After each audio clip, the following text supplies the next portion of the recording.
Hi friends, Knife Detector here. Check out this beauty right here. What kind of knife do you think this is? What we have here is a Frost Sunfish. Now when I say a while back, I mean probably more than 10, 15 years ago, Frost started coming out with these bad boys, and there's a whole lot of them out there on eBay. And I have a standing search on eBay for Frost Sunfish knives. And every once in a while, there's a hit. Sometimes people want ridiculous money for a Frost Sunfish knife. Now, if you look at this thing, you know, this line is not perfectly straight. Sometimes this line is a little crooked. It's a little bit thinner here than it is here, you know, but they're good functional knives. And if you like the Sunfish style, then this is the knife for you. Problem is, a lot of people want a lot of money for these. Now, when these things first came out, they were about 15 bucks. So the thing is, a lot of people are now asking 50, 60, 75 bucks for these Frost knives. But you know what? If you keep searching, you can find one for a good price. This one right here cost me $15. $15 for this beautiful red bone Frost Sunfish. Let's take a look at it. Let's take a look at the steel, and let's take a look at the box also so you know what it looks like. Okay, let's put this bad boy down. Here's the box. Very plain, Frost cutlery, genuine bone handle, collector series, Sunfish, Frost cutlery.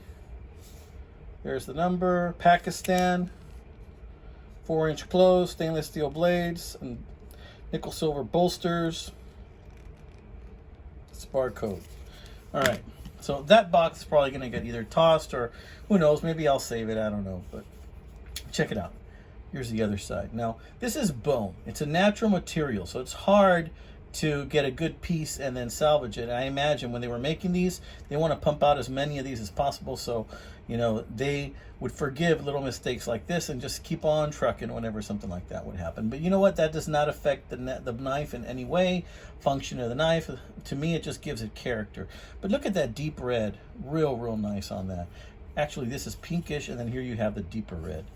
Very nice. You never know how the paint's going to apply to the bone. It looks a little bit different sometimes depending on how it absorbed. And check this out. You can hardly see it because it's kind of hidden from the bolster, by the bolster, but it's Frost cutlery. And I believe that's ThyssenKrupp steel. ThyssenKrupp stainless steel. Now, I think, if I remember correctly, ThyssenKrupp stainless steel is a German type of steel. I really like the way this ThyssenKrupp steel looks on these knives. I've never had any issues with it. I have several of these Frost knives, and I'm going to keep collecting more because I really like these. I love the shape of the blade. I'm a big fan of that belly. And this one has a mirror finish polish, as you can see there. There I am. Hello, hello. So look at that beautiful polish. Look at that belly right there. It's just a real sweet looking knife. I'm showing this to you because I've had it in that box for a while, and I kind of carried it once, but I like to show you the knives before I start carrying them. So I figure, you know what, let me just do this video so that I can go ahead and start carrying this beauty right here. So let's show the little blade. Let's see what that's like. And of course, you know, you got these brass liners and you got 2 springs. These Frost knives were made with 2 springs. You know, not like a case. Whoa, it's really hard pulling that boy out. Yeah. Okay, yeah, so you need to be He-Man to pull that out. Just call myself He-Man. All right, so this is tough. This is probably like a 9 or 10 pull, this one. But I expect as I use it, it will get better. But the main blade, it's about a 6 or a 7. Not as bad, but it's about a 6 or a 7. But yeah, sweet looking knife-arino. What do you think, guys? Tell me what you think. Is this a beautiful knife or what? I like this match strike nail pull. I like that these guys are like little torpedoes, little pills. They just go right into your pocket. They just slide right in. These are just great knives. And I'm going to continue to collect these. You know, sometimes I think about the possibility of me thinning out my collection and just concentrating on 1 or 2 particular styles of knives.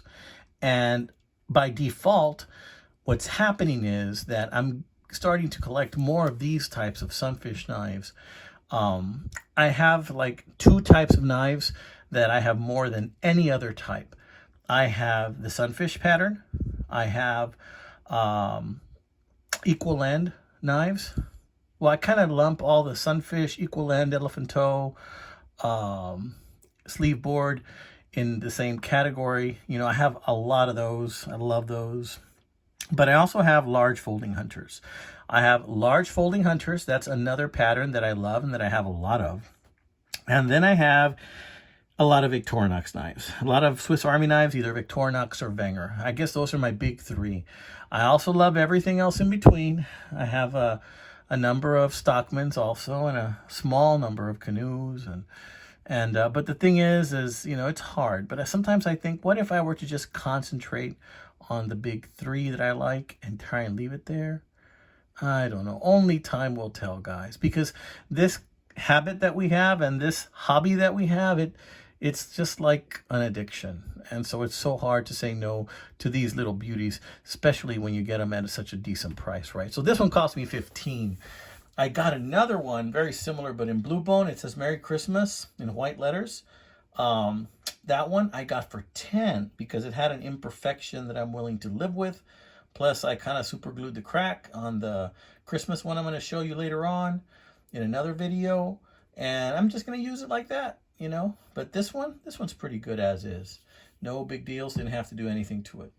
All right, amigos. This has been another one by the Knife Detector. I want you to stay tuned. I know I just had a giveaway. By the time you see this video, the results of that giveaway should have already come out. Even though I'm doing this video like 2 weeks before those results, or 2 weeks after those results came out. You know, I want you to know that's how I'm going to be doing my giveaways from now on. I'm going to let you know like 2 minutes in, and then I'm going to ask you to send me an email, and that's how the giveaways are going to be done. All right, guys. So you are watching this more than likely on a Friday or Saturday. Guess what? The opportunities are out there. Pawn shops, flea markets, garage sales, eBay, Etsy, Craigslist, classified ads. You know, you can look in all types of places to find yourself a knife. There's a knife waiting for you out there. If you want to get into this hobby, there has never been a better time in our history to get into this hobby.